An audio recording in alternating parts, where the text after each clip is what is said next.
आप सबसे अनुरोध करता हूं, 5 साल अपने जीवन में आप क्या करते हैं क्या नहीं करते, यह आपका निजी मामला है। मैं न किसी पॉलिटिकल पार्टी से कनेक्टेड हूं, सब जानते हैं। लेकिन मैं एक चीज जरूर कहता हूं, अगर जिसमें आपकी आस्था नहीं भी है, जिसका आप विरोध भी करते हैं, अगर उसमें से भी किसी ने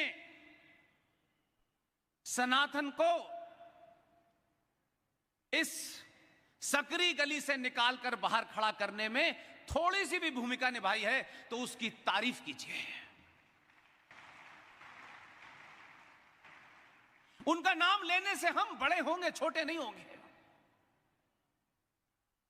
इसलिए मैं उन विषय को उठाता रहा हूं जो सनातन संस्कृति और भारत राष्ट्र को मजबूत करें।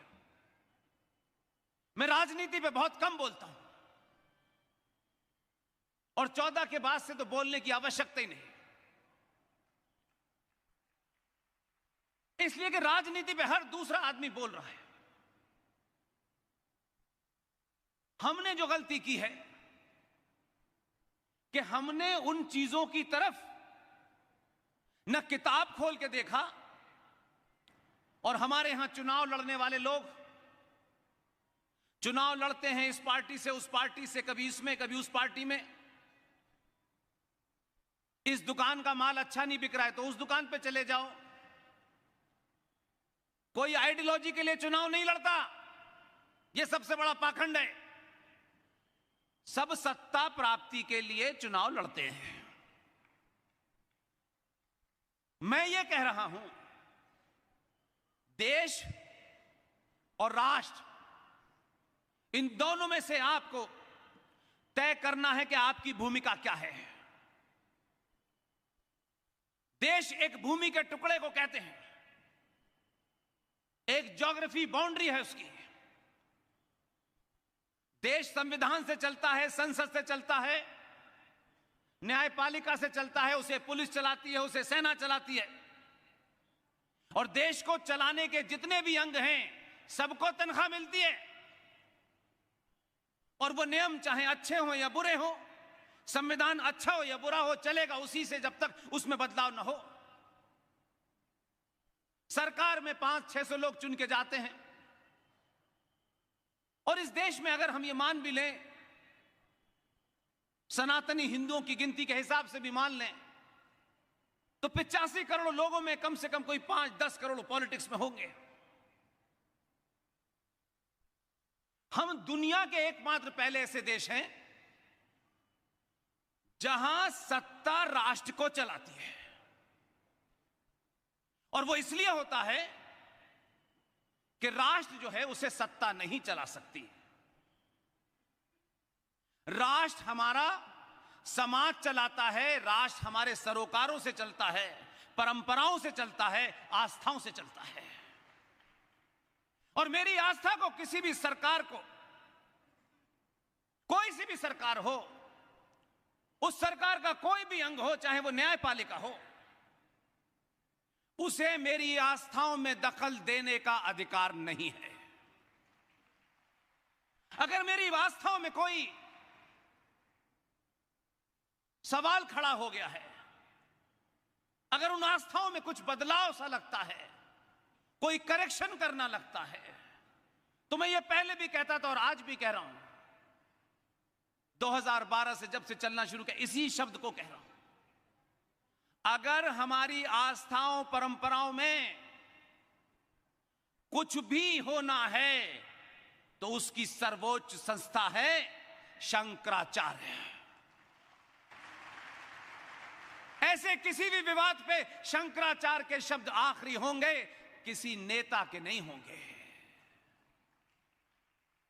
नेताजी का काम सरकार चलाना है, देश की सीमाओं की रक्षा करवानी है, लॉ एंड ऑर्डर रखवाना है, कोर्ट से कुछ काम कराने हैं, इसके अलावा उनकी दखल नहीं होनी चाहिए। लेकिन जब समाज लालची और कायर और डरपोक हो जाता है तो सत्ताएं और सत्ता के अंग किस तरीके से आपकी आस्थाओं में दखल देते हैं, और इसका जीता जागता एक उदाहरण है। कोर्ट तय कर रही है कि राम कहां पैदा हुए थे। जिन्हें अपनी पैदाइश का पता नहीं है, वो राम के ऊपर बताएंगे कहां पैदा हुए थे, कोर्ट बताएगा। जिन्होंने पढ़ाई लॉ की पढ़ी है, आईपीसी की पढ़ी है, संविधान की पढ़ी है, वो मेरी आस्थाओं पे सवाल उठाते हुए कहते हैं कि शबरीमला के अंदर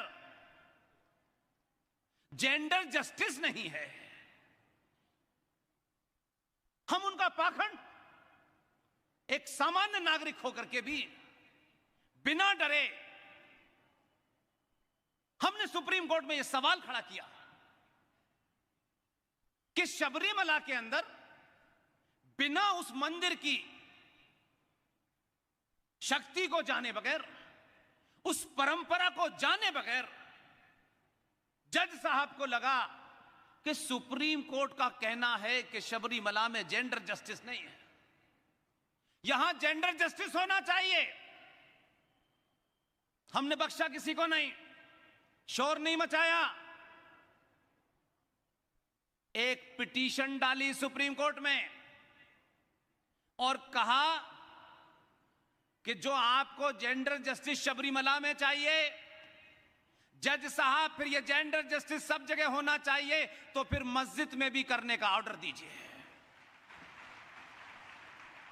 जज साहब को अंदाजा नहीं था।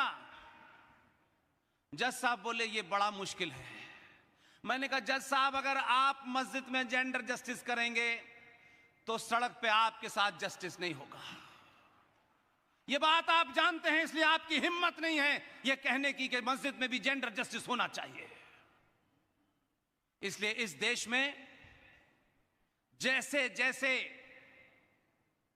सनातनी समाज उन परंपराओं को, अपनी आस्थाओं को जानने पहचानने लगेगा, सत्ता के अंग लाइन पे आ जाएंगे।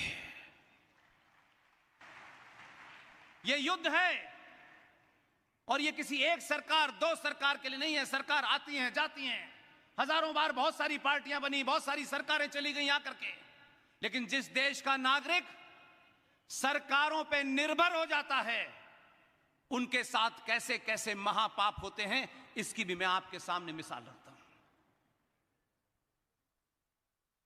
भारत के संविधान में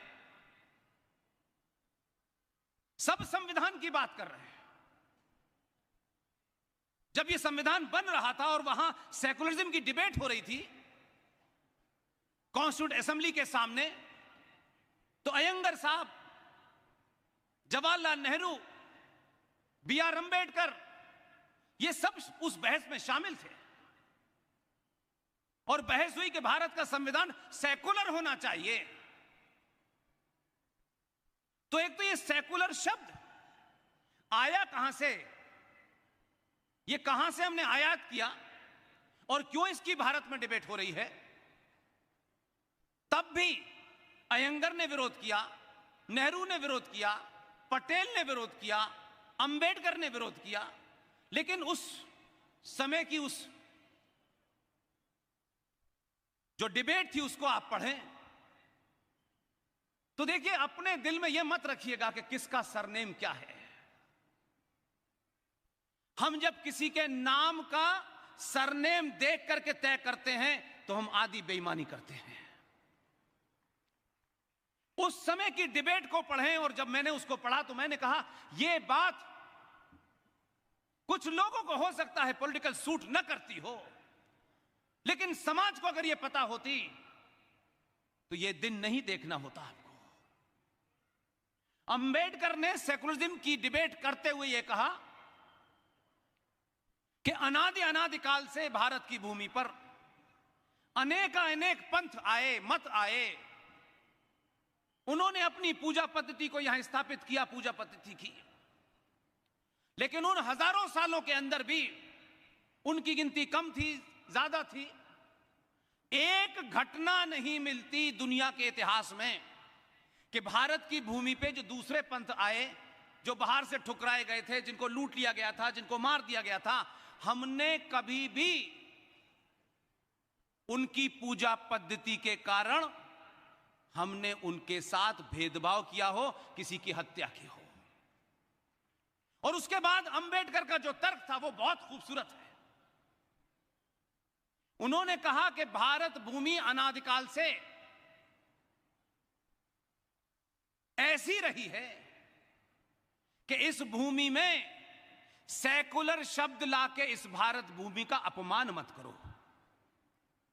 सेकुलरिज्म यहां के नागरिकों की रगों में बहता है और इस मिट्टी में रहता है। लेकिन वो लोग जो अंबेडकर को सुबह से शाम चिल्लाते हैं, उनको ये नैरेटिव सूट नहीं करता है, इसलिए वो और अंबेडकर को दूसरे रास्ते पे ले जाते हैं। इसी संविधान में, जो भारत का ओरिजिनल संविधान है, ऐसे ऐसे महापाप किए गए कि ओरिजिनल संविधान बन गया। मैं हूं, मैं सिंह हूं, मैं बनिया हूं, मैं दलित हूं कि मत देना, सिर्फ वोट दबाने वक्त सोचना कि मैं सनातनी हूं।